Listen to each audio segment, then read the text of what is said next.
Gaza में Israel के हमले लगातार हो रहे हैं। ऐसा लगने लगा है कि हालात जिस तरह से लगातार बदल रहे हैं उसके हिसाब से अब Israeli PM Benjamin Netanyahu Gaza के साथ साथ वेस्ट बैंक पर भी कब्जा करके फिलिस्तीन के एक आजाद मुल्क बनने के ख्वाब को पूरी तरह से तोड़ने पर आमादा है। ऐसी सूरत में अमेरिका जहां इजराइल के साथ खड़ा है तो वहीं मिडिल ईस्ट के इस इलाके के सबसे खास और बड़े मुस्लिम देश सऊदी अरब ने बड़ी चतुराई से इजराइल को घेरने के लिए अपने पत्ते चलने शुरू कर दिए हैं।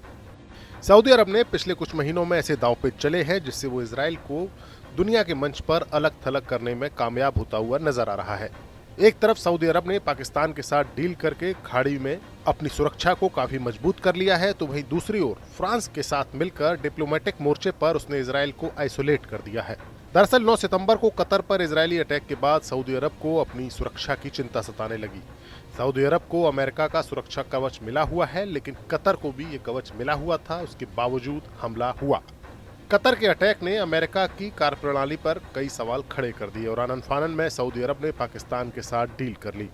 सऊदी अरब और पाकिस्तान में जो डिफेंस डील है उसके मुताबिक एक देश पर हमला दूसरे देश पर भी हमला माना जाएगा। पाकिस्तान एक परमाणु शक्ति संपन्न देश है और ऐसे में अगर किसी जंग में पाकिस्तान कूदता है तो परमाणु युद्ध का खतरा बढ़ जाएगा। इजराइल के पास भी परमाणु बम है ऐसा माना जाता है, यानी पाकिस्तान को आगे करके सऊदी अरब ने अपनी सीमा को सुरक्षित कर लिया। बदले में सऊदी अरब पाकिस्तान के रेलवे, हेल्थ और एनर्जी सेक्टर में इन्वेस्टमेंट करेगा। पाकिस्तान और सऊदी अरब की डील ने खाड़ी के देशों में सऊदी अरब को काफी सुरक्षित मुल्क बना दिया है। वहीं डिप्लोमेटिक मोर्चे पर सऊदी अरब ने फिलिस्तीन को बचाने के लिए 2 स्टेट सॉल्यूशन को आगे बढ़ाकर इजराइल को बैकफुट पर धकेल दिया है। सऊदी अरब ने 2 स्टेट को लेकर एक नई मुहिम की शुरुआत की। सऊदी अरब का कहना था कि जब तक फिलिस्तीन एक अलग मुल्क नहीं माना जाएगा तब तक मिडिल ईस्ट में शांति नहीं होगी। सऊदी अरब की इस मुहिम को पहले फ्रांस और अब ब्रिटेन, कनाडा, पोर्चुगल और ऑस्ट्रेलिया जैसे देशों का समर्थन मिला है। ये वो मुल्क हैं जो हमेशा अमेरिका के साथ रहते हैं और इसी नाते इजराइल के भी साथ रहते थे।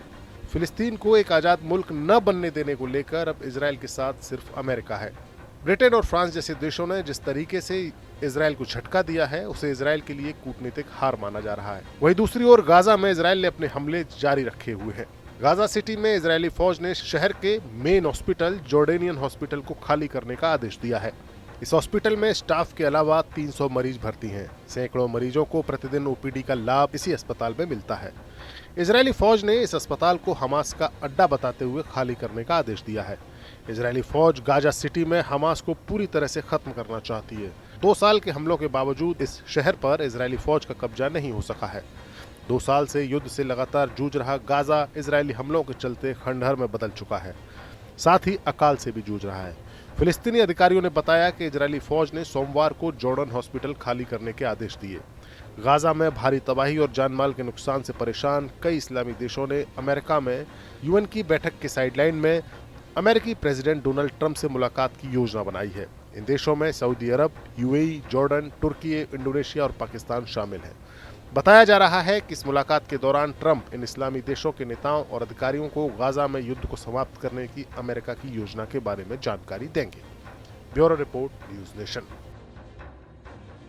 जहां भक्ति है हर शब्द में, कथाओं में छुपे हैं दिव्य रहस्य और ज्योतिष देता है जीवन को दिशा। धर्म से जुड़ी हर बातों को जानने के लिए हमारे चैनल स्तुति को सब्सक्राइब करें। चैनल पर जाने के लिए इस लिंक पर क्लिक करें।